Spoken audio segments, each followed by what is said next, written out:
The Big 12 is the conference of chaos, and it led to us not even knowing what the championship matchup would be until 1:45 on the East Coast. And we've got a very interesting matchup that I promise you nobody had coming into the year, as Arizona State will be taking on Iowa State for a shot in the college football playoff. People saw Iowa State as a potential sleeper to win this conference.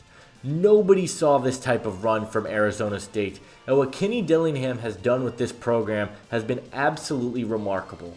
We're going to be talking about the matchups, talking about some of the key players to keep your eyes on, and this is the last of the Big Four conference championship previews that we have done. If you guys want to be able to check those out, go check out my channel where I have done previews on the SEC, the ACC, and the Big Ten. Leave a like on this video as we will be doing previews for every game of the college football playoff leading up to the national championship, and we do have different videos out already for some of the top prospects for the 2025 NFL Draft. A really interesting matchup, as we talked about. Two teams that have flown really under the radar, and Arizona State is arguably the best story in all of college football this year. The Sundevils were widely believed to be the worst team in the Big 12 coming into the season, and were the odds-on favorites to finish worst in the Big 12. But Kenny Dillingham has completely revitalized this program and gotten them into the conference championship game, which nobody thought was possible. This team has been an absolute joy to watch all year round, and it starts with their superstar running back, Cam Skattebo. Skattebo is one of the most unique backs in the country. He's not the standard 6', 195 back, and he's got a very odd build that has drawn some comparisons to Mike Allstott. He's really big, really bulky, big shoulders, and he is an absolutely dominant runner, and he's been incredible for the Sundevils this year. He's a bulldozer who has forced 78 missed tackles this season, and he just runs over defenders. He has dealt with injuries from time to time this season, but has powered through and has been the best player on this team. But we would be doing a massive disservice by not talking about their quarterback. Sam Leavitt, over the last few weeks, really since the calendar changed to November, has turned himself into one of the best quarterbacks in the country. His footwork and timing that he plays with is absolutely phenomenal. He's incredibly accurate with the football and only has 5 interceptions on the entire season. He's been amazing for the Sundevils, and the emergence of Jordan Tyson has also been huge for them. Tyson has really burst onto the scene the last few weeks and has put up some incredible numbers for the Sundevils, and this offense is absolute fireworks. They have some really unique skill sets and a quarterback that I think is playing some of the best football in the entire country right now. You really don't have many concerns with this offense, but you do have quite a few concerns with the defense.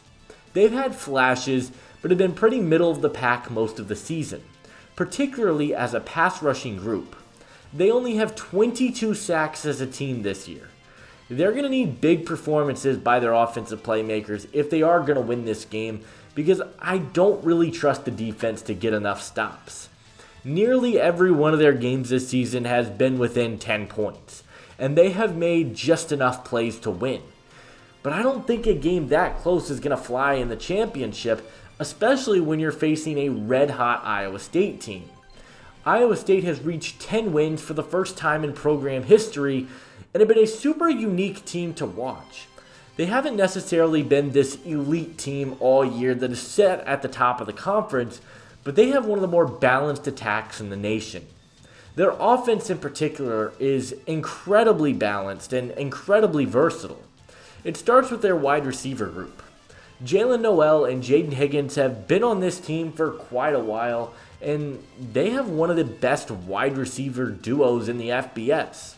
They have skill sets that complement one another so perfectly. Higgins is the big and physical type of receiver that you're looking for. He's the guy on short yardage situations that you're looking to get a first down, and he's the possession type of guy. Noel is the speedy slot weapon who can create separation and win deep. But both of them have been electric for the Cyclones this year and have over 1,000 yards each on the season. This team wouldn't be where they are without those two weapons. Quarterback Rocco Becht is a very interesting player, and I really like how he plays. He's a bit of a gunslinger. He's got a really good arm, he's mobile, but I do think he puts the ball in harm's way too often, and he has 18 turnover-worthy plays this year. The offense has a good running back duo of Carson Hansen and Abu Sama, and they have an offense very similar to that of Arizona State, in that they've got a balanced attack and they've got good weapons. But the secondary is one of the top-graded units in all of college football. Darian Porter has been incredible for this team this year, and we did a full video highlighting him just a couple of days ago. But they've got a really nice safety duo as well of Malik Verdon and Jeremiah Cooper. They are a very disciplined group, and I really like some of the defensive players on this team. Once again, they're not a team that's going to create a ton of pressure, but I think they've got great skill positions and a secondary that is really hard to move the football against. And for an Arizona State team that has really won based on the passing game the last few weeks, especially with Scadaboo going down earlier this season, I think this could be the toughest matchup of the season. And of all of the championship games, this is by far the hardest one to predict. Arizona State has that feeling of that team of destiny this year. The way they've been able to move the football offensively, run the ball, and get stops when they've needed to has been really impressive.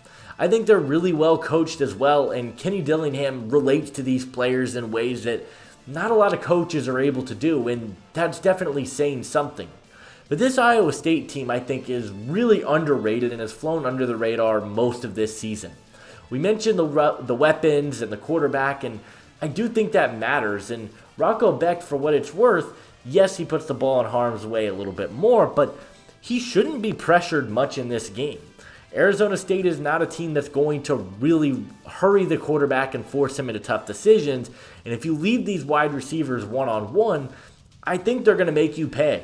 This is a game that could either end in a blowout for Arizona State, or this game is going to go down to the wire, and I kind of think it's going to be the latter. I think this is going to be a very close game, and I'm going to go with the upset pick here. I think Iowa State is going to win this football game. I really love the balance that they have in their offense. I think Higgins and Noel are going to be able to make plays in this game, and I do really worry about the Arizona State defense. It's been an unbelievable season for Arizona State, and this is a season that you can completely turn your program around. They're going to land recruits. They're going to land transfers. But I just have this weird feeling that Iowa State is going to get in. They've looked really good the last few weeks. The defense is starting to play better, and I think the secondary is going to come to play. And Iowa State is going to get that 12th and final spot in the college football playoff.